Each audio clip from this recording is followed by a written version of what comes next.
This time on episode 174 of Legends of S.H.I.E.L.D., we're going to be running down Guardians of the Galaxy Volume 2 with special Lauren and Haley reactions and knowledge that you won't get anywhere else. Plus, your feedback. I'm Joe Burke from PopXCast, a proud member of the Gonna Geek Network, just like the show you're listening to now. The opinions expressed are those of each individual host.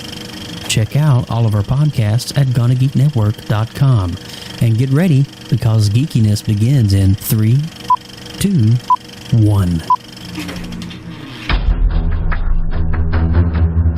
You have been granted clearance by Director Jeffrey Mace.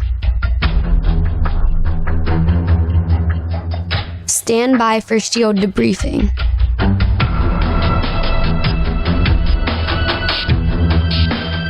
All information to be discussed here is classified and may only be discussed among agents granted clearance by the S.H.I.E.L.D. Director. Now it's time for your scheduled debriefing. I'm Director Stargate Pioneer. I'm Agent Haley. Welcome to Legends of S.H.I.E.L.D., a Marvel Comic Universe fan show. This show is recorded on Sunday, May 7th, 2017. Legends of S.H.I.E.L.D. is a fan-based podcast on the ABC television show Marvel's Agents of S.H.I.E.L.D., Marvel's Daredevil Jessica Jones, Luke Cage, and Iron Fist on Netflix, the Marvel Cinematic Universe, and the Marvel Comic Universe in general. Because of Drax's chafing nipples. If you'd like to talk to us about Drax's chafing nipples, you can check out our website, legendsofshield.com. We have a voicemail line, 844-THE-BUS-1 or 844-843-2871. We have a Facebook page at Legends of S.H.I.E.L.D. Podcast. You can find us on Twitter at Legends of S.H.I.E.L.D. Our video companions can be found on our YouTube channel. That's youtube.com/GonnaGeek. And remember that Legends of S.H.I.E.L.D. is a proud member of the GonnaGeek.com network. This episode is a one-shot. We're going to be going over Guardians of the Galaxy Volume 2, just released in the United States this week. I have heard that it has been released overseas from quite some time right now, so sorry that we're bringing up the rear here in the United States, but that's where we're at. And we're going to start by going down the producer. So, Haley, who produced this lovely work of art? Well, a name we've mentioned before on the podcast, Kevin Feige. He has 61 production credits, starting with X-Men in 2000, and he's a producer on all of the properties that are based on Marvel Comics, and is currently the man in charge of Marvel Studios. So he was the producer, but as we know, there are other people that produce as well, especially in the Marvel universe. So who else was listed as producers on this movie? Well, we have Victoria Alonso, Louis D'Esposito, David J. Grant, Simon Hatt, Nicholas Corda, Stan Lee, Jonathan Schwartz, Loris P. Winter, and most of those, particularly Victoria Alonso, Louis D'Esposito, and Stan Lee, you'll find associated with Marvel just over and over and over again. They just get the credits because, well, they started this whole thing. So that's awesome. So Lauren, since you took the initiative to run down all the other producers, why don't you take the initiative and run down the writer and director of this film? James Gunn, who we've discussed on this podcast many times before. He both wrote and directed the movie. He has 27 writing credits, all mostly, dating back to Troma, including Tromeo and Juliet and Terror Firmer, and 13 Ghost, which was uncredited. And what I just found out about recently, the 2002 Scooby-Doo movie, which explains probably why I like that movie. And directing-wise, he did the Tromaville Cafe, Sergeant Kabuki Man, Public Service Announcement, Slither, which was kind of his first big thing. PG Porn, he did, as far as I know, all of those, which they are hilarious. Super, which is a pretty fun, twisted superhero movie. And of course, Guardians of the Galaxy Volume 2, and the upcoming announced Guardians of the Galaxy Volume 3.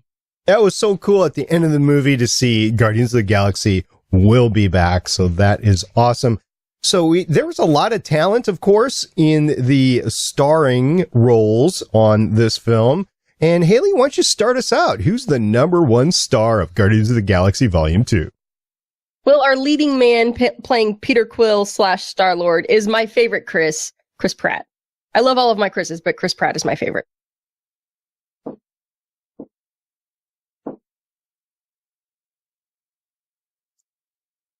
Lauren? Oh, I didn't know if she was going to keep going on.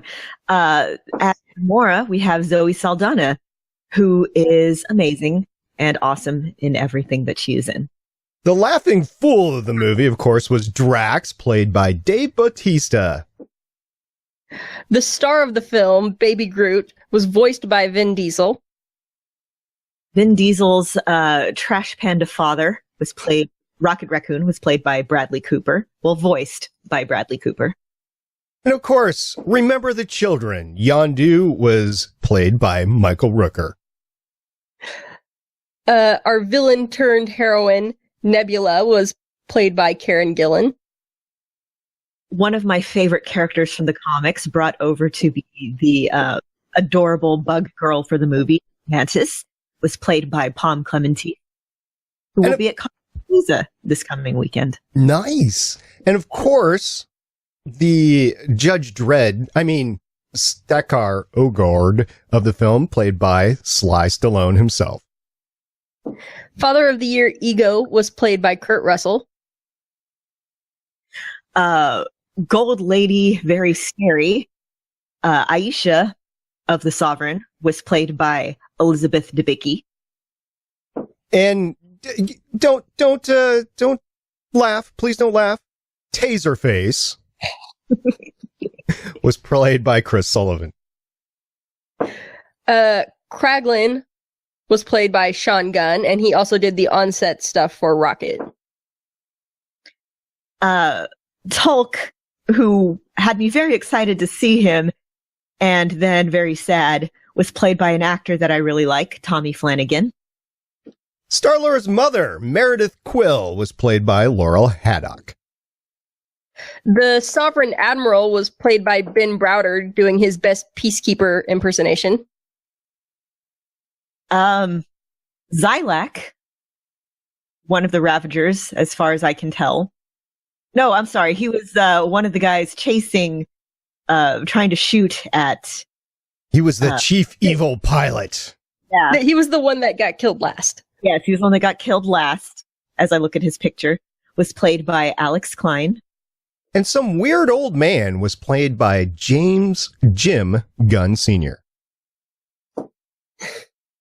The weird old man's mistress was played by Leota Gunn.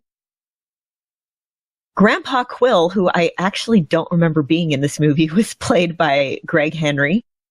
Yeah, there was flashbacks at one point in time that all these Quills and stuff. And also there was pictures of different people where the blue lava was coming over to take over the planets, which is where some of these people were. But one of our favorites here on Legends of S.H.I.E.L.D., Seth Green played Howard the Duck.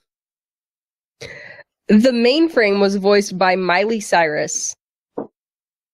Jeff Goldblum had a small cameo as the Grandmaster, who we will see again in a few months. Zardoz Hasselfrau was played by David Hasselhoff. And credited as the astronaut this time is Stan Lee, but that is not who he was playing. Nope, we'll discuss that a little bit later. Now, before we get to the amazing stuff in the film, just want to bring up the music was composed by Tyler Bates, not the great songs that we heard throughout Guardians of the Galaxy Volume 2, but the actual soundtrack of the movie. And Tyler has 89 composer credits, including Get Carter, Dawn of the Dead, The Day the Earth Stood Still, The Watchmen, Sucker Punch, Guardians of the Galaxy, and John Wick. So 89 composer credits, including those movies, which have great overall sci-fi scores. Now, we're just going to jump into how we saw the movie. So Lauren, how and when did you see Guardians of the Galaxy Volume 2? I saw it on Friday morning at Star Cinema Grill, which is a theater here kind of trying to be like an Alamo Drafthouse. They serve food and everything. And I saw it in 3D. And y'all, the 3D is really fun. We're going to talk about like how bright and kind of colorful everything is. And there's some really great moments that translate very well to 3D there. And also the Marvel logo at the beginning looks really good in 3D, which is kind of a small thing to note, but it made an impression. Haley, when and where did you see Guardians of the Galaxy Volume 2? I saw it last night, which would be Saturday night, and I saw it at Alamo Drafthouse here in Chandler, Arizona. So I saw it in 2D Friday night, and it was the 7:15 show. So this is prime time Friday night, right? Well, I guess the Thursday night would have been prime time, but I was podcasting then, so I couldn't see it then. I was kind of surprised. The theater was only about 1/3 full. Now, it was 2D, it wasn't 3D, so maybe the 3D theater was a little bit more full than that. And I tried to go again last night to it's not really local, but it's a bit of a drive to an AMC theater with the good couches and stuff like that. And I wasn't able to make it. I bought the tickets, but I wasn't able to go. So the reason why, though, was I sat down on Friday night in the theater, and I had a great view of the screen. And then 3 of the tallest people that I could ever meet sat down right in front of me. I'm like, really? Really? Some kid had sat down right in front of me before, and he was playing that thing where you sit on top of the seat when it's all the way back sort of thing. And so he was up and in my view, and I just asked him, hey, can you sit down so I can see it? And then, so he moved away. And then these people sat down. I'm like, so I had to move off into a far corner and didn't really have a great view of the screen. Was looking forward to seeing it last night. Just couldn't, had some issues come up at home that I couldn't see it. So, 2D, it was still fantastic. The CGI was very well done in either 2D or, as Lauren said, 3D, and very colorful, very almost late 70s-ish. In my opinion, but it was done well. And of course, the space battles were done really well too. I think Marvel Studios has their hands firmly in the space business these days with the accompanying sister property, Star Wars. So, Haley, how'd you like the effects for this movie? They were incredible. Which was to be expected. I mean, the first movie had incredible effects. All of the Marvel movies have had incredible effects. They're not going to skimp on budget when it comes to the effects for these movies. So, of course, those are amazing. Did you see it in 3D or 2D? 2D. One of the few, like, not really negative, but just like it didn't work for the reviews that I saw was saying, like, it felt like being assaulted with Christmas lights for 2 hours. But when I was watching it, there was really 2 things that struck me. One was it kind of reminded me of one of those, like, you go to the planetarium and it's, like they play like Led Zeppelin and do like a laser show. It's sort of that feel, but the way that you're supposed to do it where you're, No, I don't know what you're talking about, Lauren. It reminded me a little bit of that very, again, 70s nostalgia feel. And the other thing that it reminded me of is Marvel is seeming very aggressively to be fighting like the dark tone and color palette of that's very popular in the Distinguished competition. Yes, which I'll have more to say about that later because Free Comic Book Day was this weekend, and I have more to say about that later. Well, it's like they realized, okay, people really like the bright, colorful thing at the movies, so we are just going to take that and go with it. And Guardians of the Galaxy is a place to get really weird with it, so we're going to take that and go with it. Yeah, just the team alone is very colorful. You got Drax, which is all purple. You got Star-Lord, which is kind of a dark red. You got Gamora, who's obviously green. I mean, you have all Yondu's blue. It's like a Skittles team almost in terms of colors, which translates very well on screen when you're trying to do something very colorful. Not sure if that's a result of a combating of another property, but we'll talk about that later. Where purple from with Drax? Yeah, I was going to say Drax is gray with like red markings on him. Drax is like gray-green. In the comic, he's green and red. Okay. Well, I mean, whatever. It's just very colorful, and it's. I'm genuinely a little worried now. Are you okay? Yeah, I'm fine. I'm good. We're good. I may or may not have Nebula staring over me from that way outside the door. So yeah, you got to keep in mind what's going on. All right, talking about Drax. Was this standard Drax? This is Drax the Destroyer. He was just laughing up a storm left and right. And is he okay? Because I don't know. I feel like the last movie, we still see him. He's, very bent on revenge. And this movie, the whole theme of the movie is family. Mm-hmm. And he's a lot more carefree here. So I didn't feel like it was, out of character for him. And hell, right now in the comics, we're seeing him like, I will destroy no more. And so, I mean, it's not that much of a stretch for him to just, enjoy himself and life and violence. He did like trying to take out, what was the name of that beast at the beginning where he jumped down the throat? I just kept thinking of it as a Sarlacc. No. I don't know that they named it, but does the Sarlacc, I like that everybody thought he was an idiot. Yeah.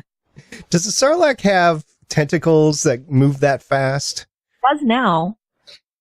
I mean, have you seen the special editions? No. Well, yeah. Yeah, okay. Got it. Drax not thinking too clearly in that moment, I guess, because the skin on the inside is not that different from the skin on the outside. I mean, bless him, he tried. Yeah, fair enough. Good thing What are you talking about? He defeated it single-handedly. I think everybody straightened him out after that. We just didn't see that, which, by the way, let's talk about that opening battle, which was amazing. So they're all just sitting there. They know that they have to protect the batteries and then getting ready to fight the foe. And of course, Rocket, he knows the team likes to jam when they're getting their fight on. So, he creates a little sound booth ready to go. Groot finishes it off. And then he starts dancing. I've got a question. I honestly don't know. Was that James Gunn animating the dancing this time again? Probably. I don't know. I haven't seen it confirmed anywhere, but it would not surprise me. So Groot's jamming around and he's getting in trouble like any baby or toddler. Can we call him Toddler Groot or is he Baby Groot here? My notes say Baby Groot. Yeah, Baby Groot it just flows off the tongue easier, but let's face it, he is more of a toddler because he can walk. Or what was it? Smaller, dumber Groot? Yes. So he's getting in all sorts of trouble, and the team, in the midst of fighting this big bad monster, is being the stern parent of telling him what he can and cannot do. Again, the whole theme of this movie is family, and he is their baby. Groot has many moms and dads. He takes to it well. That you get there's this huge fight going on, but really you're only getting it on the periphery because you get Groot, and Groot's doing his own thing, and Groot doesn't care, and you're focused on that. Well, it's like, why did they bring the baby to the fight? Well, okay. They couldn't get a sitter? I've been watching Xena lately, and this seems to be a thing. People just keep bringing babies to fights. Like, there's this whole episode in the first season of Xena where they're literally just throwing a baby around in the middle of a fight because, they have to protect. So throw it up in the air, take out a couple people, catch the baby. They do that again in season 6. We just saw that episode. Well, before Barry ruined everything over in the Flareoverse, Sarah Diggle was in the middle of the fight as an infant/toddler. She jumped out the back of a truck on a motorcycle, as a matter of but fact. that's because the fight showed up around her. They didn't really bring her to the fight. But yeah, I guess they figured, he's a tree. It'll work. What were those If he creatures? gets killed, we'll just plant him again. What were those creatures that he was going after? They were the same creatures in the first movie, right? Yeah, they're, I guess, equivalents of like space pigeons or space Yeah, rats. some sort of space pest. Yes. But they were talking smack, so he had to put them in their place. They just keep showing up. It doesn't really win every time either. Groot doesn't have a whole lot of win in this movie. All right, so they're protecting this thing for the sovereign. And is it the sovereign nation or a sovereign individual? I'm sorry, I don't know. I'm not that versed in the Guardians of the Galaxy comics. So help me out, first of all, with the sovereign, and second of all, what were they guarding? They are just the sovereign, and they were guarding batteries. And that's really all you need to know. One of the things that I liked in this movie is that the writing felt kind of tight in that these little things would just keep coming back. Like, you introduce the batteries, and then the batteries play a vital part at the end of the movie. You talk about Drax's nipples, and then they're brought up again at the end. Yeah, it's Chekhov's Drax's nipples. Just everything kind of loops back. And as a writer, I approve of that. It's both good plot-wise and as a hilarious joke if you're playing it right. Does the fruit ever ripen up? No. That was a good one, too. And again, 3 times. Repetition, 3 times. 3 times for comedy. I bring it up, the fruit, it's not ripe.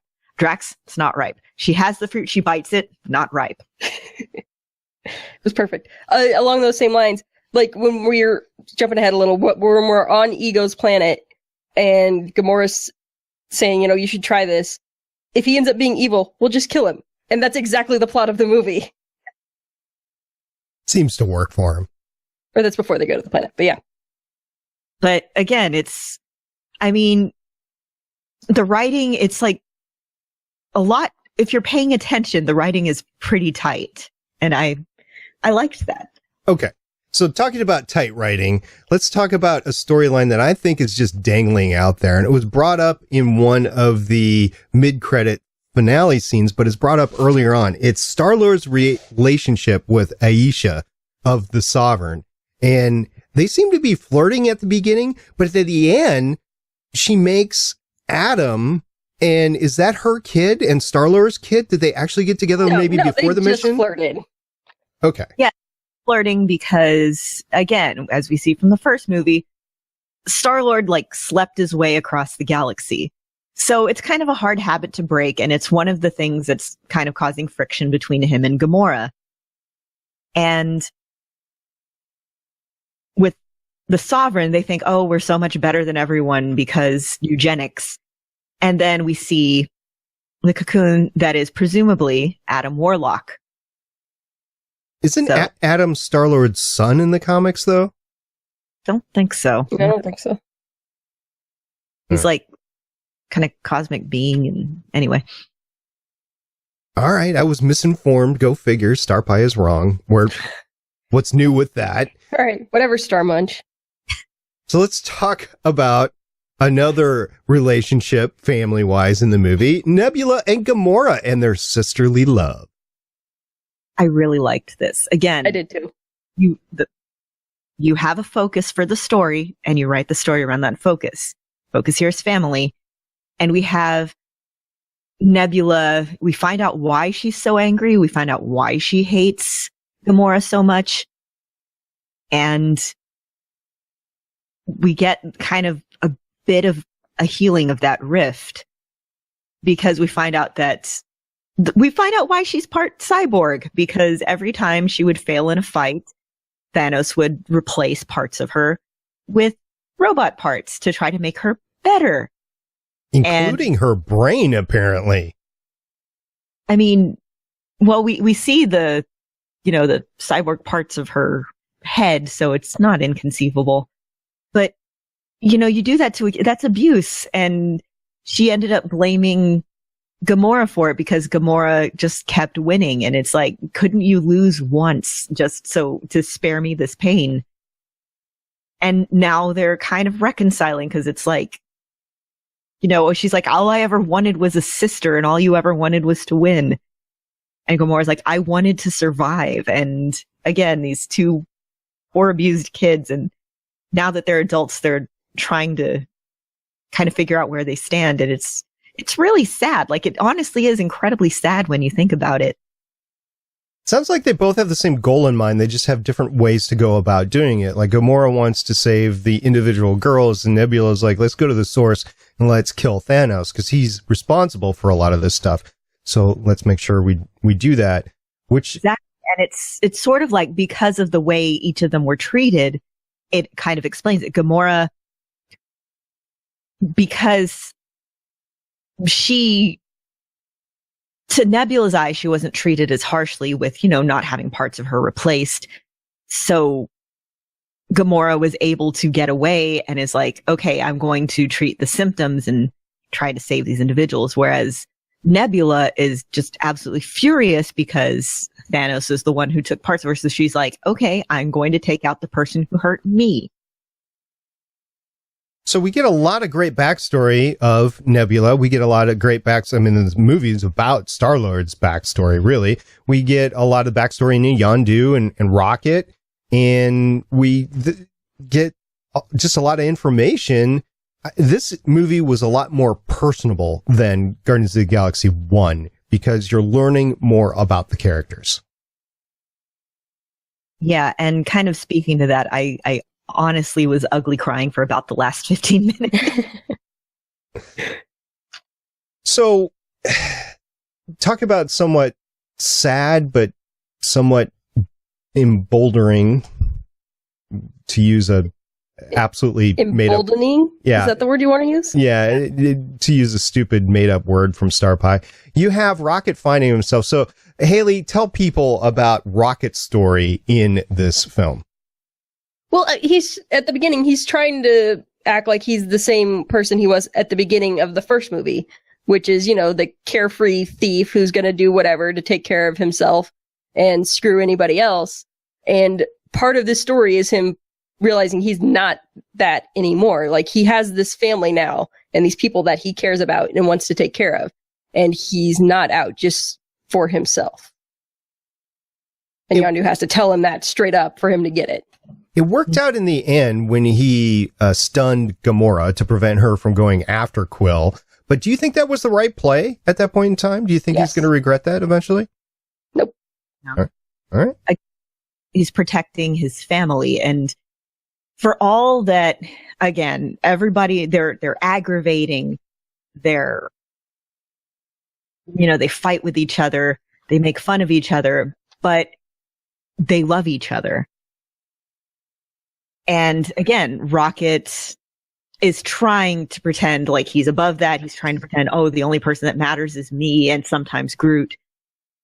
But you see him fighting with Peter because, again, he's trying to be like, oh, I don't care about you, because he does care. You see him fighting with, just bristling anytime anyone's trying to be nice to him. And just anytime anyone tries to be close to him, his defense mechanism is to just be a complete jackass to them.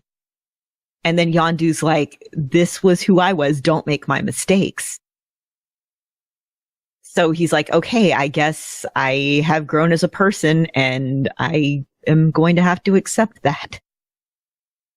So Yondu, okay, first of all, he used his heart quite a bit in this movie from tooth to tail, when he's first trying to get back into the Ravager clan to when he is basically letting Rocket go because protecting Quill and his clan. And then at the end where he sacrifices himself to make sure that everybody else gets out safely.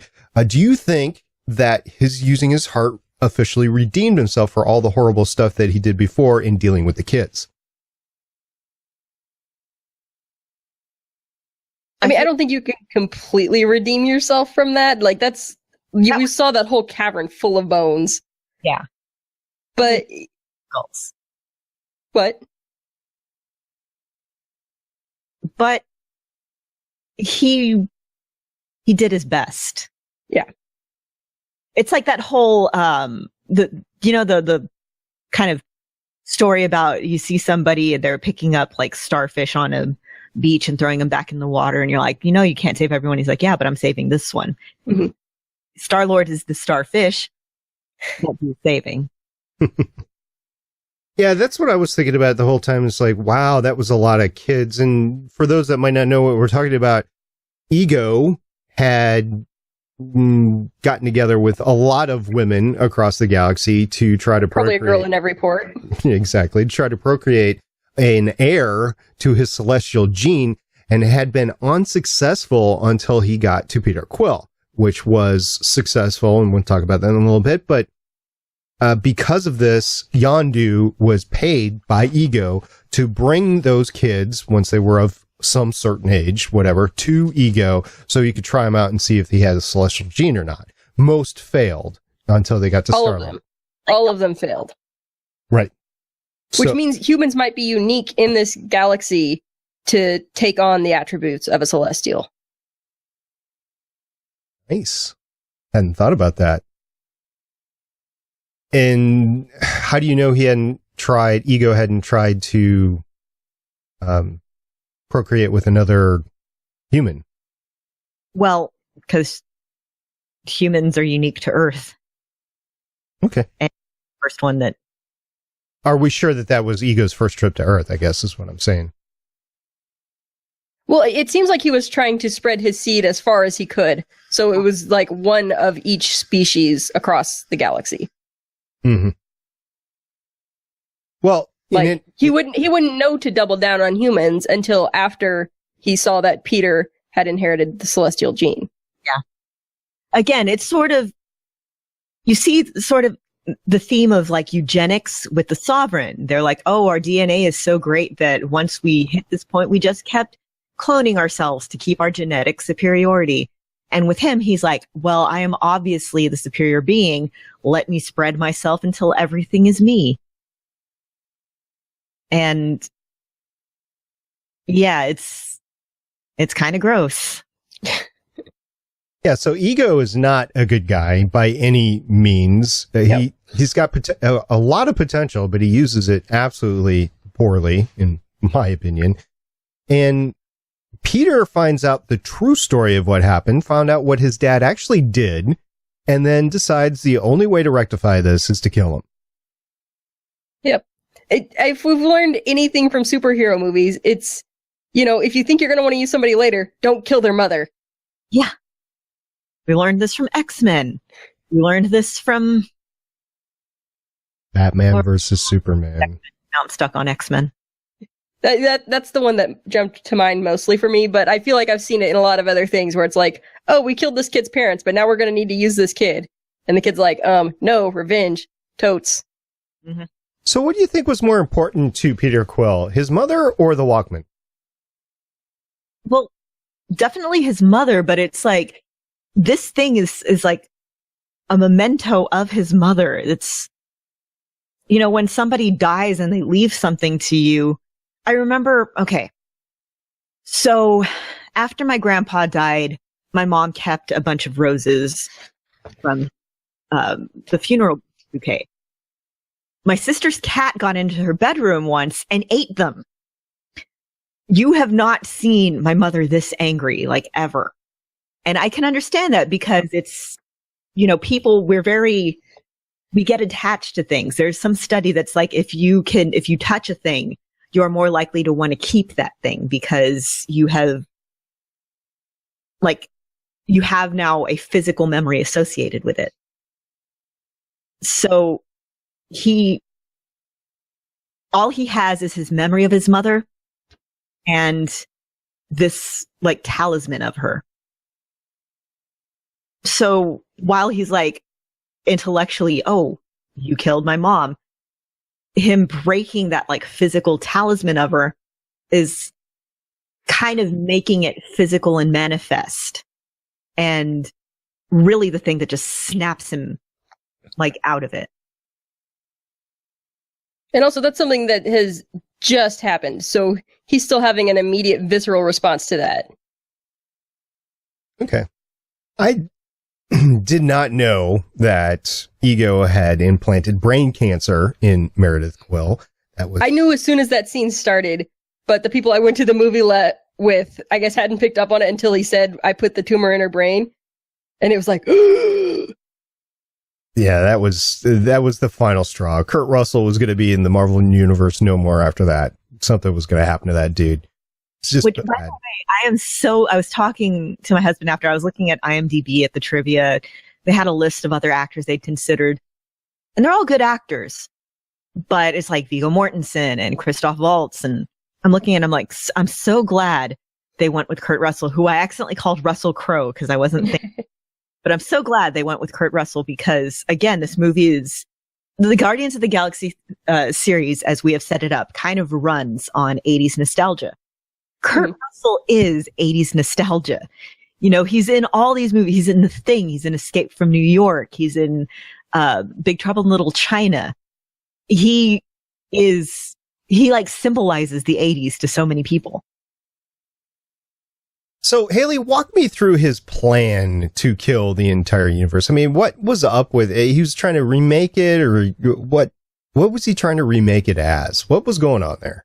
Remake it in his own image. Like, he is obviously the best thing in the universe, so the rest of the universe should be him. So he went and planted those weird flower plant thingies that sent roots or whatever all the way down to the core of those planets, and then made a big globby mess. And everything will be him now, and everything will be better. Again, he's like, well, I'm a god, little g. Obviously, I know what's best because I live a really long time. And everything should obviously be me because I'm obviously the pinnacle of everything. Haley, will you ever safely and securely go to a Dairy Queen ever again? I haven't been to a Dairy Queen in a long time anyways. But I will gladly go to a Dairy Queen. Lauren, will you still go to a Dairy Queen knowing what's planted behind it? I want to go to a Dairy Queen right now. Yeah. Talk about 80s nostalgia. I know the franchise is still going strong, but for a while there, they had a thing that was literally like Dairy Queen is like a Texas stop sign because so many Dairy Queens in Texas. Yay. I don't know how it is in other states, but well, like in Minnesota, for instance, when you go north up into the tundra, so to speak, you get to a fringe where there's no more McDonald's. And after that, the only restaurant that's a franchisable restaurant after that might be a Subway here and there, but Dairy Queen is out in the boonies. So every town of any size had some sort of Dairy Queen. Maybe not as nice and plush as the Dairy Queen we saw in this theater, but yes, there was a Dairy Queen in a lot of towns. I remember I was in high school, we used to go on float trips, and the town that you went out of for the float trips, all they had was a Dairy Queen. Like a gas station and a Dairy Queen, and then all these little float companies, and that was it. So we would go there when we got back, and everybody was all sunburned and hot and dehydrated and eat ice cream. And get more dehydrated. Yeah, you gotta do what you gotta do.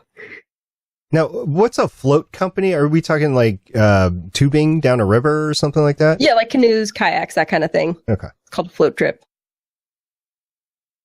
Well, you said float, and I thought root beer float. So, well, it's as opposed to like actual kayaking or something where there's, rapids and stuff. It's usually like very slow, very shallow rivers, and not us when we were in high school, but they're generally there for lots and lots of drinking on the river. Yeah. Like here we call it tubing. Mm-hmm. That's what we call it here. Tube and drink. And random strangers will offer you like Jell-O shots and stuff, and you're like, I don't know you, and those look like they've been sitting in a cooler for a few hours with who knows what else. Jell-O hardly ever disintegrates, though. I'm kind of worried about the state of the universe with Jell-O. I mean, I'm more worried that it's been in the same cooler as like the ham that they had for their sandwiches, and most of the ice is melted at this point. A little. It's mostly vodka anyway. Yeah. Well, it was also like 14 at the time. Oh, okay. Yeah. So Ego's got this great plan to destroy and reshape the universe. And guess who has to come along and save it? The Guardians of the Galaxy. I'm kind of disappointed that we didn't get the Guardians of the Galaxy, that was apparently cut. What are you talking about? I don't know. It was in the trailers and stuff, when Nebula's like, yeah, we're the Guardians of the Galaxy. What? No, the Guardians of the Galaxy. We did get the iconic scene with Mantis in the front and Rocket with his jetpack in the back. And yeah, the hero shot. Yeah. Where Mantis is immediately hit with debris. Which, oh my God, again, my two favorite characters from the Dan Abnett run on Guardians of the Galaxy are Mantis and Rocket. And I was just so happy to have them both in this movie. Are Mantis and Drax the newest ship of the Marvel Universe? No, I'm pretty sure Mantis in this version is a lesbian. Like, I thought that too. I don't even like what you are. And I'm like, oh, please just have her like making eyes at Nebula or something. But we didn't get that, and I'm disappointed. But Mantis and Nebula, I hadn't thought of that. They'd make a pair. I've been thinking about it a lot lately. But yeah, Mantis in the comics, she was a human who was mutated by living among the Kree, and she was raised by like space Buddhists and ends up giving birth to space Jesus. So whenever you see her described, she's like the cosmic Madonna. And she's a really cool character. So, like, seriously, everybody read more comics with Mantis. She's amazing. So Groot comes through in this movie big time. He's the one who officially kills Ego because he put the bomb on there. And I gotta hand it to it. The little dude actually pressed the right button. I was worried about it for a little while. Especially after the Finn incident, when he's trying to get... It was so funny. And underwear, everything, a desk. A severed human toe. Let's not talk about this ever again. You have like a bucket filled with toes? No. Then let's never talk about that again. And the eye. This is going to be so funny. He's going to be waking up. Where's my eye? I don't know where my eye is. That's classic Rocket right there. Yeah. Rocket's such a jerk. I love him. With the hat. Is this such an important conversation to be having right now? That was a great conversation to have. Well, you don't like hats? Groot doesn't like hats. Like, yes, there's all this important stuff going on, but then there's just, again, you have to know when to write humor into it to release the tension. And this movie is very good at that. I went in expecting, good fun time laughs, and I got that. And I was not expecting to cry so much, but I did. But I also laughed a lot. Not sure I cried, but yeah, I get the feels. Yeah. I don't remember who said it, but somebody said, you weren't expecting to cry in this. Do you not remember how the last one started? Oh, yeah. Yeah, but okay, so I cried in the last Guardians of the Galaxy, the We Are Groot thing. Like, I teared up. I cried. This one, though, like with Yondu, with his, like, I always consider you my son moment, and just everything. I was just, and then his funeral, and then the Ravagers showing up, and it was just such a beautiful funeral. And I've had kind of a rough week, and that just kind of pushed me over the edge. And I was just full on ugly crying in the theater. I could see, it was a long moment. It wasn't a singular moment because it started when Yondu made the decision to save Peter Quill, and Rocket only had one spacesuit and one rocket pack with him, right? And as Rocket and Groot left, you have the little Groot, I am Groot, and Yondu's like, what's that? And Rocket goes, welcome to the frickin' Guardians of the Galaxy. Only he didn't use frickin'. But yeah, it's like Peter just, minutes before, his biological father disintegrated in his hands, and he's like, okay, that was something. But he just looks empty. And then the man who raised him, who you just now realized, oh, this is the guy I considered my dad. Like, he watches die in front of him. And it's so sad because Yondu is dying in space like the rest of his men did earlier during the mutiny. And oh my God, that moment was so hard where they push Tommy Flanagan's character out the airlock, and you see this long line of dead Ravagers out behind him. And that was, and they've been making Yondu watch the whole time, and that was harsh. Again, there's just for this movie, there's just some really unexpected moments like that. Well, and then Kraglin later, they killed all my friends. Yeah, and oh god, that was just horrible. But, and then he dies like that. He dies just like his men did. And Star-Lord's watching, and then that's when you get the reaction of, now he's seen all of his parents die in front of him. And, it's so heartbreaking.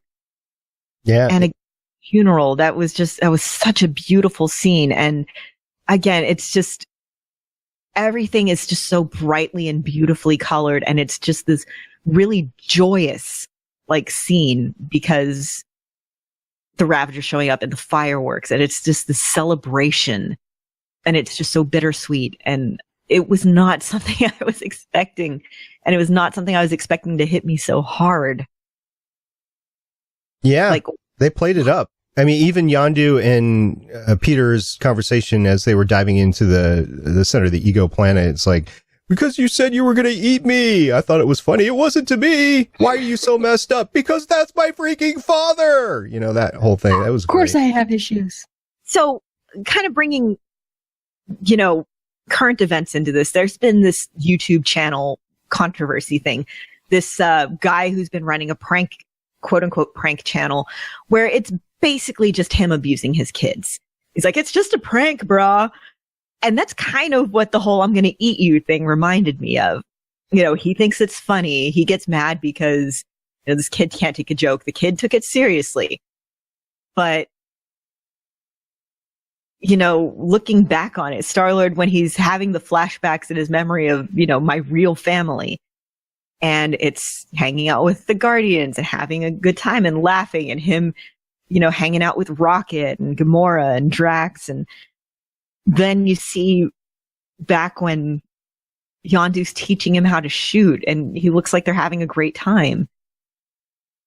And it's like, oh, there was some genuinely great moments in there. It wasn't just about, oh, he'll be a good thief. This is my kid now. Because he's small and scrawny and can get into places where nobody else can. Which again, for thieving. Yeah. So a great funeral, had all the feels, and then we move into the mid-credit scenes. But before we get there, just want to throw it out. Haley, you have 24 pages of notes. So do you have anything else that we haven't talked about yet?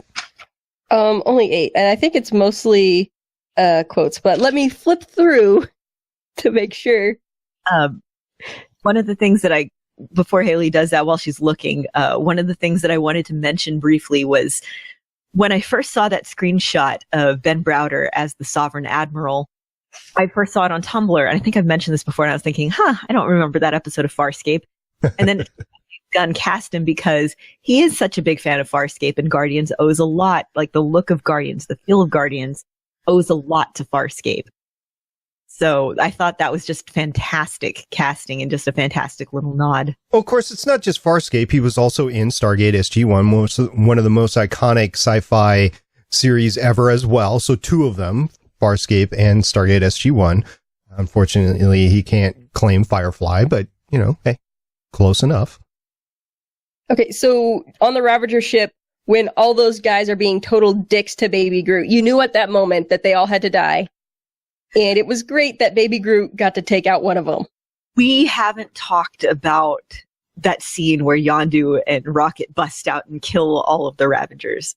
That was such... I mean, is it possible to call a massacre beautiful? It was, because they tortured Baby Groot. And you knew, okay, none of you get to live. Yeah, and by the way, the guy who plays Taserface, the whole time I'm watching the movie, I'm like, I know who this guy is. I recognize this guy. I know this voice.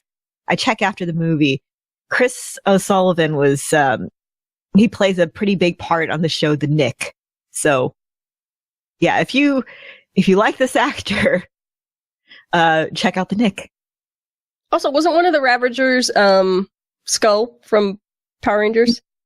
But if you're thinking of the guy with the long hair, yes, That's actually Jimmy Urine from the band Mindless Self-Indulgence, if I'm remembering correctly. Okay, you know what? Maybe I think I thought that the first time, and I looked up his IMDb, and it wasn't him. Yeah. There's also the guy with the goggles is a comedian, Steve Agee. I think he also podcasts. There's just, among the Ravagers, there's just a bunch of, I know Rob Zombie is like various Ravager voices again. And something else we didn't talk about yet was Pac-Man. I'm gonna make some freaking really strange stuff, and then we see Pac-Man. I'm like, really? Of all the stuff, you could go He-Man, could have gone Voltron, could have done anything from 80s cartoons, and you bring a Pac-Man. Again, you have to know when to lighten the tension, like when to give the audience that release. And again, you look at James Gunn's back catalog, and it's all Troma does a lot of horror comedies. And the most effective, like one of the things in horror is tension and release. So I feel like that's kind of where he got his sensibility. And you can very much see that tension and release thing in this movie.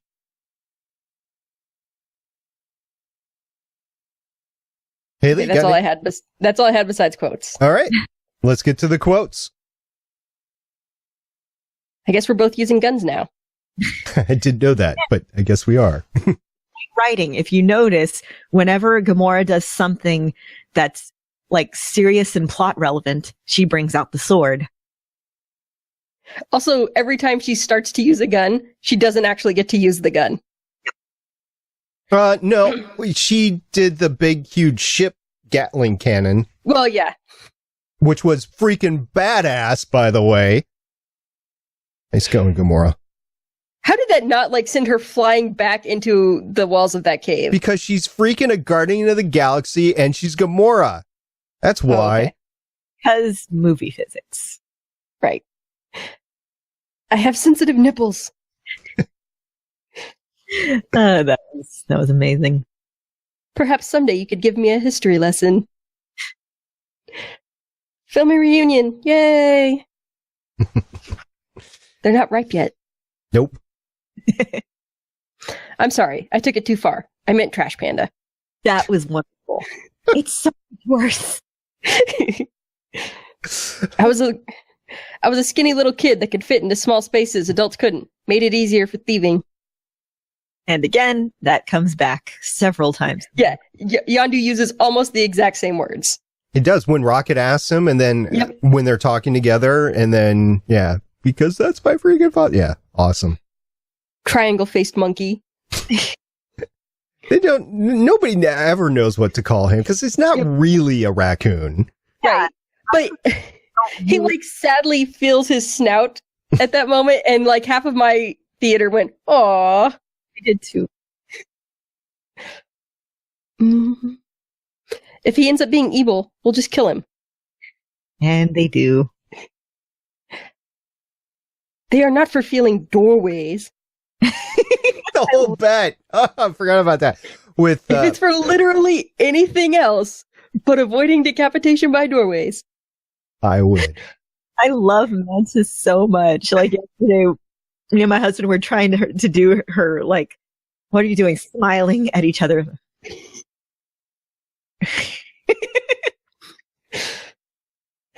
Touch me, and the only thing you're going to feel is a broken jaw. Fair enough. A quarter is only a third of that. A quarter is 25. We can't even buy a pair of boots for 25 cents. I checked. They did say cents. Yes.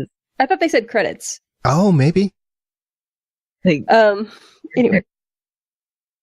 There must be a peaceful resolution to this, fellas. Or even a violent one, where I'm standing over there.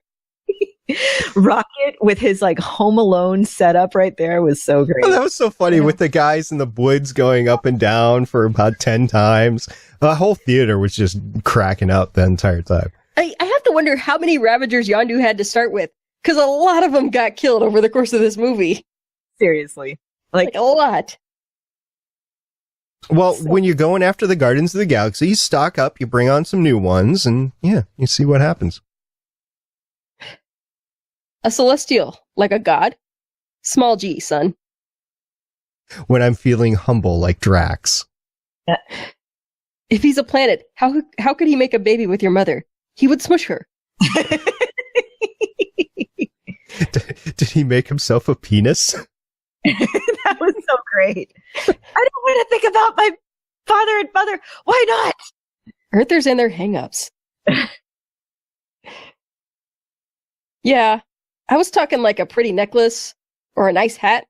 Something to make the other girls go, ooh. Sean Gunn. He's perfect for that role as Craiglin. Oh, that was awesome. And of course, the whole Gilmore Girls. It's basically the same character as a Ravenger. When you're ugly and someone loves you, you know they love you for who you are. Yep. On the inside. Later. I'm a flea with a purpose. Ooh, yeah. He's too adorable to kill. Groot. Tell me you guys have a refrigerator somewhere full of severed human toes.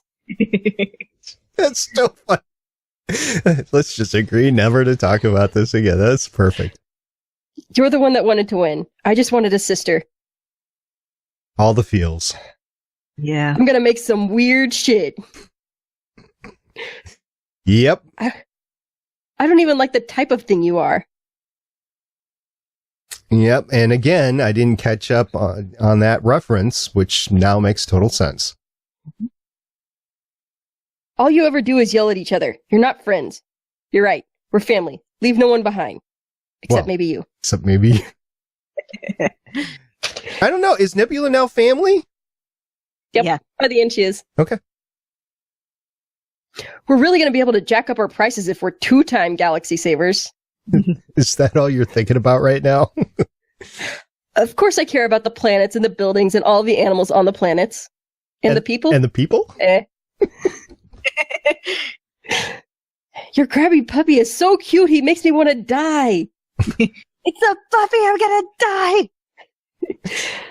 Oh, you know what we didn't talk about? And I'm just going to bring it up right now. Yondu is Mary freaking Poppins. I was going to get to that. Okay. You don't have to believe in yourself because I believe in you. I never thought you'd be able to do it. Put an ego to sleep. We were joking about, there's an anime called Tengatop and Gurren Lagann. And there's this one character who's like, don't believe in yourself, believe in the me who believes in you. So we were joking about that. I'm going to put some tape over the death button. That whole sequence was so good. I mean, we'd seen Where he it really before. is off screen going and asking everybody for tape. Did you ask Nebula? You're sitting right there, so you didn't ask Nebula. You're wasting time! And Groot's already running down the corridor. Uh-oh, we're all gonna die. It was a fun... I'm Mary Poppins, y'all. That's right. Ah, my nipples. So now at the next con that Sean Gunn and Michael Rooker are at, are they going to do a Mary Poppins thing, you think? They better. I would assume so. Yeah. You shouldn't have killed my mom and squished my Walkman. Nope. He says, welcome to the frickin' Guardians of the Galaxy. Only he didn't use frickin'. We're going to need to have a real discussion about your language. So they did. They fit the language in there. He may have been your father, boy, but he wasn't your daddy. You will always be my sister. Oh. It's called a Zune. It's what everyone on Earth is listening to nowadays. It's got 300 songs on it. 300 songs. Which reminded me of the How It Should Have Ended, where they give him an iPod and he comes back. There's a lot of songs about butts now. It's beautiful. It is. And so are you.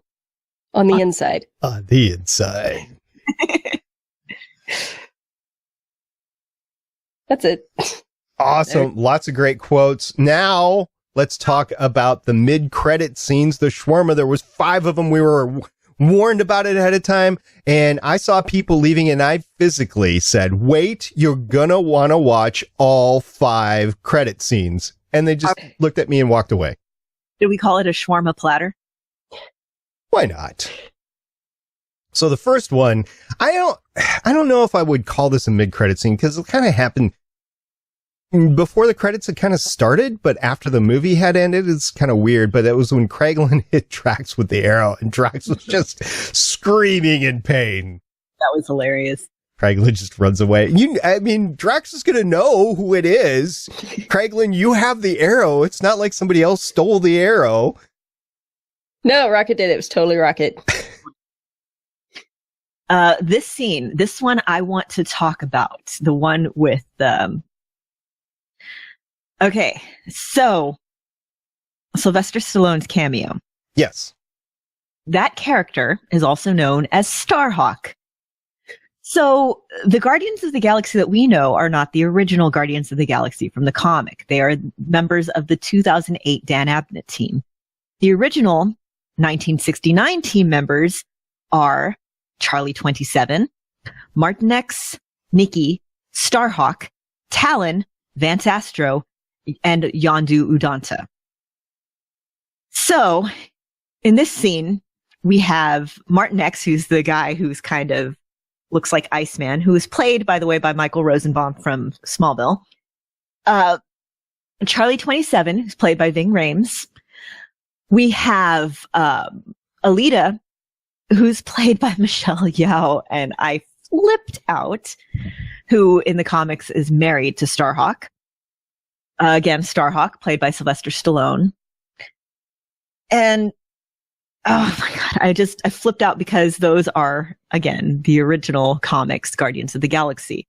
And I know Marvel was saying something like, do we want to do something with them? So I don't know whether we do or not. It was a nice call out.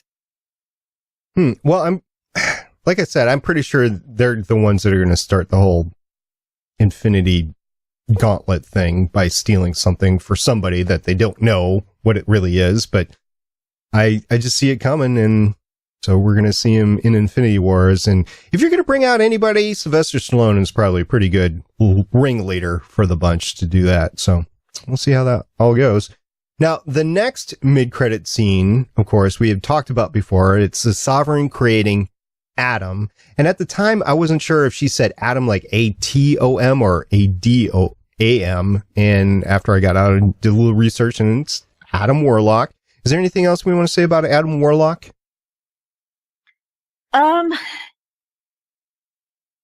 So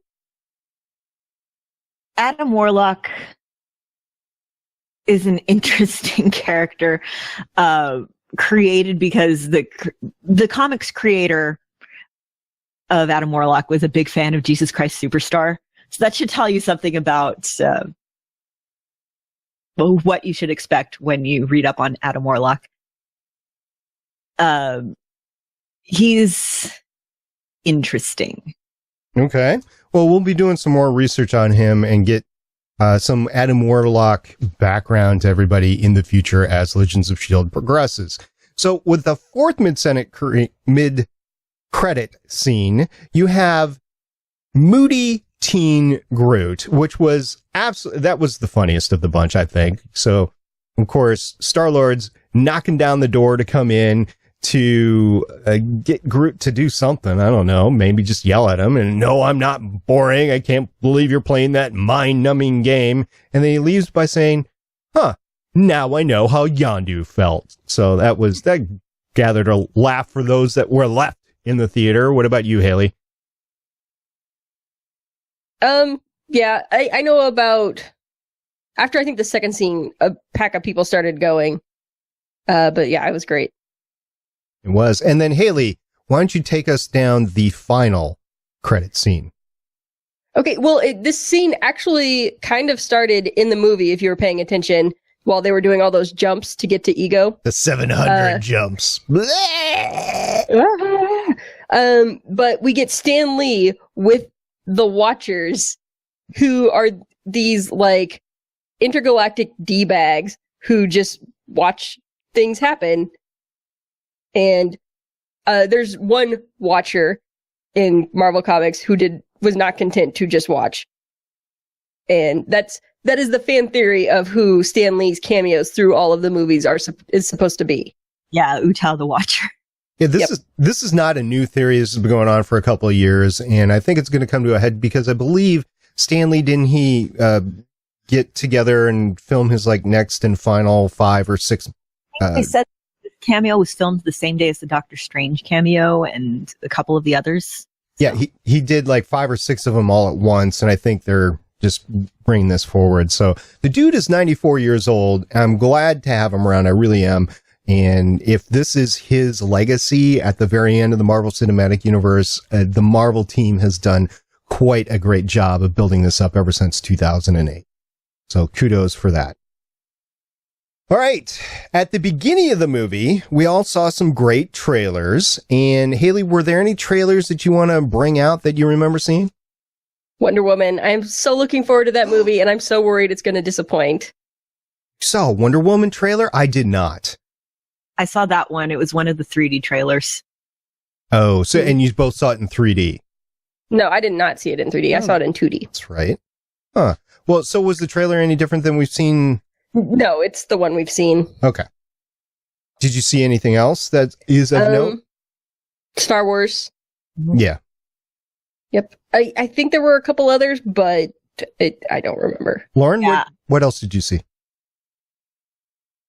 The trailers that I got, I'm looking at your list, SP, and they were more or less the same. I got the Thor Ragnarok one that was in 3D. Yeah, I also got Valerian. I got Valerian, which looks amazing. It does. I'm going to be seeing that movie. We keep joking that it's basically Mass Effect because they're even using the font for the title. But I'm going to see it. We got Transformers last night, which I don't really care about. I'm done with Michael Bay in theater. Kingsman: The Golden Circle, which I'm looking forward to. Spider-Man: Homecoming, which I'm looking forward to. We didn't get The Mummy. No, The Mummy was interesting to me. I am a big fan of the Mummy series. I haven't really seen them all, but I'm a big fan of the, I guess, original series that was done recently. This is with Tom Cruise, a little bit more serious, a little bit more hard-hitting with the action.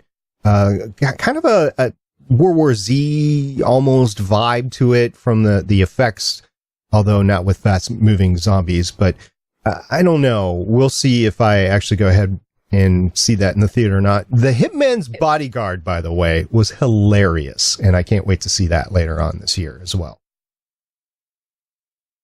Haley, were you trying to say something?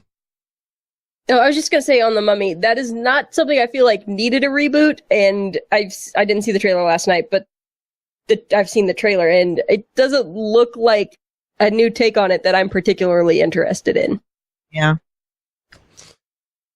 Yeah, so a lot of good movies coming up and a lot of movies that we're like, about, but we'll see as they come along. And my list started with Thor Ragnarok. It's the same trailer that we've always seen. And as Thor got to the point in the movie, I'm like, I know him from work. I actually said that out loud, as did several other people in the theater, so I wasn't ruining anything.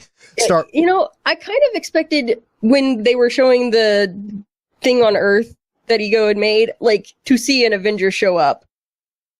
Like, just for a second to see an Avenger, they are trying to deal with that. Yeah, it would be nice. But anyway, saw that trailer, saw Star Wars The Last Jedi, which is always amazing.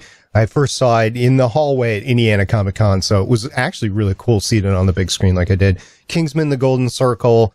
I saw the first one. It wasn't amazing to me, but it was a good, fun movie. I don't know if I'll see that in the theater. Valerian, I'm definitely going to see in the theater, even though I'm kind of quasi about the story. The effects look amazing, so it's going to be fun. Transformers, I already said, I'm not going to see another Michael Bay movie in the theater ever again. And Spider-Man: Homecoming, same that we've always seen, and looking forward to seeing that as well. Sony's got themselves a good thing with this partnership, whatever the deal is with Marvel Studios, and that's pretty cool. So we're going to move on to an abbreviated news segment. There's a couple of things that Lauren's got to get out, and then we'll get on to some feedback. So here we go.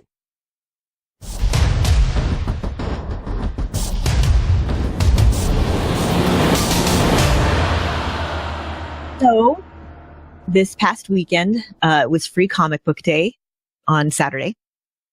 And as has been kind of the tradition the past few years, after the first big summer, comic book movie, then comes the comics. So I picked up a good chunk of the free comic book day comics, mostly a bunch of the all ages one. I picked up the Guardians of the Galaxy one. I picked up the Wonder Woman one. And I picked up a bunch of DC comics because right now I'm a lot happier with the way that DC's been going than Marvel. Which, yeah. I mean, DC's made Aquaman cool. I mean, just think of that. Yeah, I picked up DC Bombshells, Midnighter, Batwoman. What else did I pick up? I picked up the Power Rangers comic. Oh, nice. It's really fun. So we got to the theater a little later than we normally would have, but apparently one of the comic book shops had been set up there before for kind of a free comic book day crossover with the Guardians of the Galaxy. So when we left, they still had some of the Guardians of the Galaxy free comic book issues there. So I got that one. Nice. But I didn't get a chance to go to the comic book store yesterday. Comic had a preview for the upcoming Defenders comic too, which looks fun. But yeah, I did not get the Secret Empire one because I am not picking that arc up. And I'm just kind of very disgruntled at Marvel in general right now. Mm-hmm. I know a lot of people are. Yeah, which is kind of what I was saying. It's like, for all that I love what Marvel's doing in their, TV and with their movies, right now I feel like DC is more on the ball with their comics. I would hardly agree with that. Their comics are fun, and their comics I enjoy reading right now. And Marvel, I mean, there's a couple of titles that I still love, but it's like, Marvel, what are you doing? Why are you making editorial choices? But yeah, free comic book day, very fun, good way to, get families in the comic book stores. And if you went to your local free comic book day, we'd love to hear from you. I know at mine, there was a bunch of cosplayers there. There was a Black Widow who was giving kids face paint. There were some stormtroopers who were taking pictures with kids. There was the Captain America who was taking pictures with kids, but then when I was checking out was looking at another shield that was there behind the counter and discussing prices and, weighing it against the shield that he was currently using. So that was kind of fun. Yeah, unfortunately, I was fully on my radar to go, and I just couldn't due to some home issues going on. And we'll see if there's anything left. If there's anything left, I know the guys at the comic book shop will have it squirreled away from me, but I don't think so. So, might be relegated to eBay if I want to pick up anything of note. You might want to also check Comixology because, sometimes they'll have, some of the publishers, especially the smaller publishers. Like I picked up, I Hate Image Comics, which is, Scotty Young, who draws I Hate Fairyland, drew that character fighting their way through Image Comics, which was really cute and very violent. But the smaller publishers will put up their stuff on Comixology because it's free anyway, so why not? Yeah, I know that when I picked up my comics last week, there was a few number one titles ready to be scoured through by the crowds this weekend. So.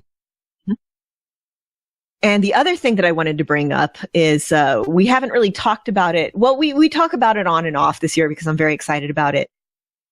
Conventions. I just came from Haven Con, which was a lot of fun. And Comic Palooza here in Houston is this upcoming weekend. And this is the podcast that will be coming out right before I go. And the guest list is fantastic. And it's so many Marvel people. We have Anthony Mackie, Falcon. We have Charlie Cox, Daredevil. We have 3 out of the 4 Defenders. We have Charlie Cox, Daredevil, Mike Coulter, Luke Cage, Finn Jones, Iron Fist. We have John Bernthal, the Punisher, Pom Clementif, Mantis, Jessica Henwick, Colleen Wing. We have Eldon Henson, Foggy Nelson. And then it's just a fantastic cast list. There's like way more people. Those are just the Marvel people. We have Will Friedle, who voices Star-Lord in the, Guardians of the Galaxy TV series that's currently running right now. Artist-wise, we have like Dave Finch, who drew for like the first couple of arcs of Ultimate X-Men. We have writer-wise, J.M. DeMatteis, who's written for like Captain America and Spider-Man. Andy Schmidt, who has been writing for like Captain America. So yeah, there's going to be some really good Marvel representation there, among other things. Like the big guest that's there is Chuck Norris. It's his first con in decades. But I'm going to be there. I'm going to be focusing on Marvel. I'm going to bring back some really good stuff for y'all. So yeah, check out the feed in the next upcoming weeks and we'll see what I can get for you. All right. Really looking forward to that and really looking forward to all the rest of the GonnaGeek.com con appearances later this year. I know MegaCon's coming up at the end of the month, and we have a few people down in Florida that will be attending that as well as other conventions later on this year. But we had a really good time covering Comic Palooza last year, and we're really looking forward to Lauren covering it again this year. So that's all for the news. We're going to move on to some feedback.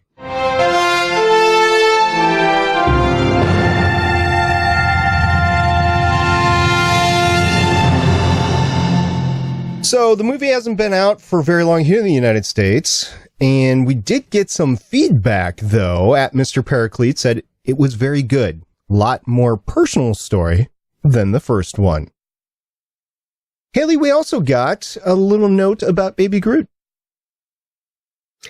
Yeah, ha ha ha. Baby Groot is so cute, though. And that came from Cat Act. At CFNCHNG. Lauren, at Mr. Paracletes and at Kazin Forever, they both tweeted us something about Kevin Feige, right? Yeah. Kevin Feige has apparently confirmed it's from the website wegotThiscovered.com. Kevin Feige confirms Marvel movies and TV shows will cross over at some point. Yeah, but when you read the quote, it's like, maybe. Which, here's the quote. They asked him whether or not being on television rules a character out from appearing on the big screen. And he said, not necessarily. The future's a long time. So the truth is, I don't really know, but there are a lot of TV shows being made, and hopefully we'll continue to make a lot of movies. At some point, there's going to be a crossover, repetition, or something. Yeah, that does kind of come across as a, maybe. So this is what I gather from everything that's happened. At some point in time, they said that the Avengers are going to know that Phil Coulson is still alive. I am taking that, and this is just wild SP speculation. I am taking that as the crossover that Kevin Feige sees in his mind right now of just knowledge that Phil Coulson is alive to the Avengers, which still has to happen, by the way. And we're ending the original Avengers as we know it. So I think now is probably when it's going to happen. Maybe after Agents of S.H.I.E.L.D. is officially canceled. I don't know. It's coming in the next year or so, in my opinion. But if they actually pull it off in anything other than we're cleaning up after Thor, yeah, they got to do something better. Like they did with Winter Soldier. They've got all these great properties. They have to bring it together. And I know why they don't. We've covered that on the podcast as well. But that's probably one of the reasons why the ratings is so low on Agents of S.H.I.E.L.D. because it just doesn't matter with the MCU, which is where all the attention and money is right now.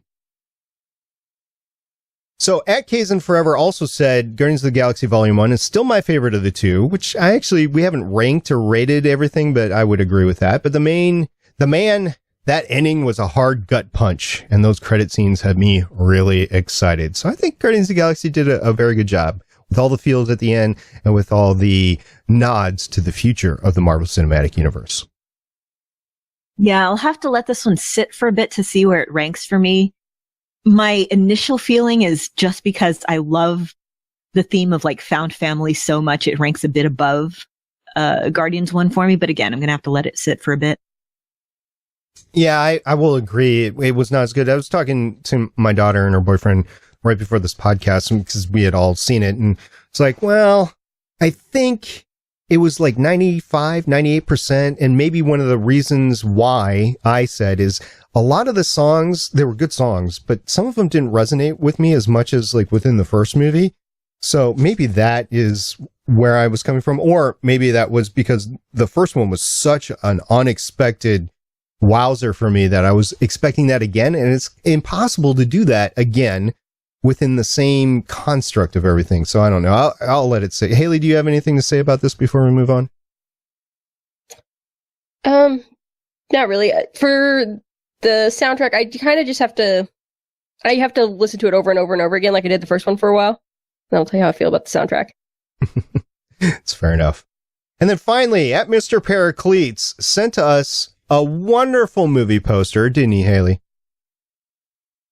Yeah. Well, Yondu told us he was Mary Poppins, y'all. And somebody did a picture of that, and it is fantastic. Little baby Groot on Yondu's shoulder, and Yondu is wearing the Mary Poppins dress and has the little umbrella. And you got Milano in the background, the ship Milano, which, by the way, you think the Milano's been repaired and restored to the third quadrant? Didn't it kind of break in half?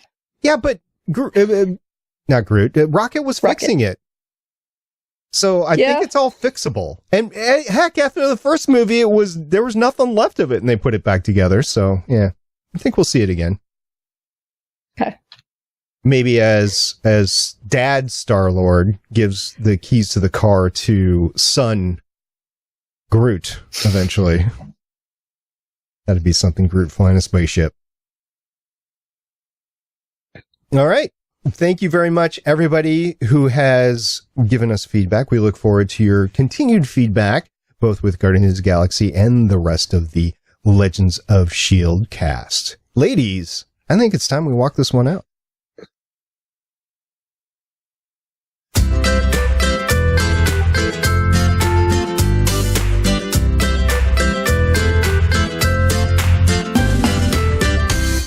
After this wonderful one-shot diversion into the Marvel Cinematic Universe, we will be back at you next time with episode 175, discussing season 4, episode 21, the penultimate season 4 episode of Agents of S.H.I.E.L.D. called The Return. And by the way, you can always find our live streams at www.geeks.live.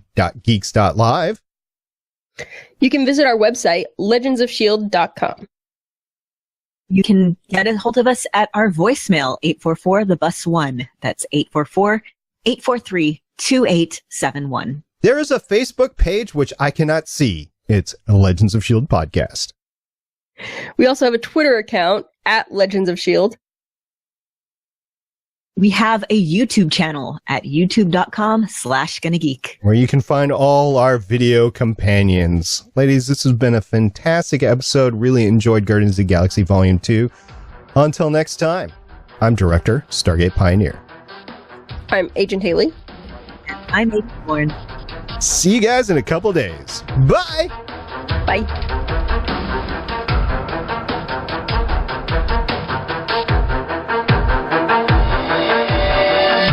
Thank you for listening.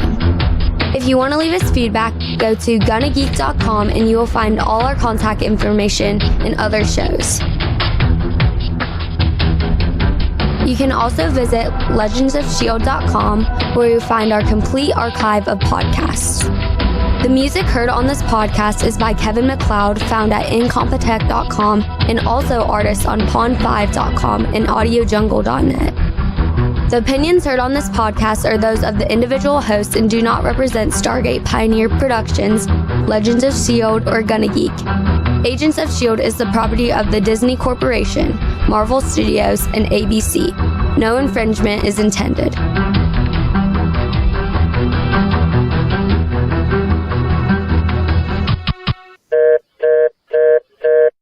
Legends of S.H.I.E.L.D. is copyright 2017.